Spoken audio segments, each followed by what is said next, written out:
No, we're not going to talk about the lame version of the Lord of the Rings.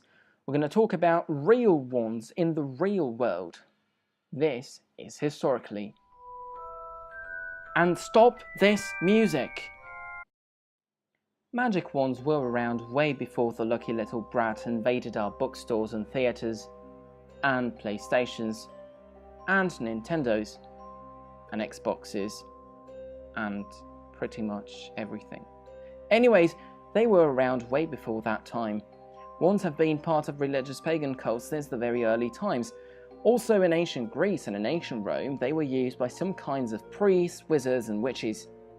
In ancient Greece, the most known witch was probably Circe. She is first mentioned in Homer's Odyssey as living on a far island called Aea. Yeah, it's pretty hard to read. The legend has it that when Odysseus and his crew reached the island, most of Odysseus' journey companions were transformed by this witch into pigs. What a bad end. However, Odysseus, warned by the god Hermes, is able to withstand the spell of the witch by eating a special plant. When Circe tries to transform Odysseus, the poem recounts that she first gives him a drink and then uses a wand, called in Greek rhabdon. Another staff in Greek mythology was the caduceus, a wand that belonged to the god Hermes, whose main role was to allow the communication between the gods and mankind. This staff, according to the Homeric hymn to Hermes, was given to him by the god Apollo. Mostly symbolic, the caduceus, as being linked to Apollo, was probably also an element of divination. A similar rod was that of the god Asclepius, god of healing, which later became the symbol for many medical institutions around the world.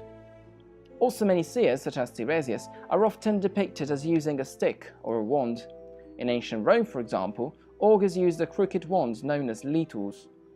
Augurs were a special kind of priest whose main role was to understand the will of the gods through the observation of natural phenomena.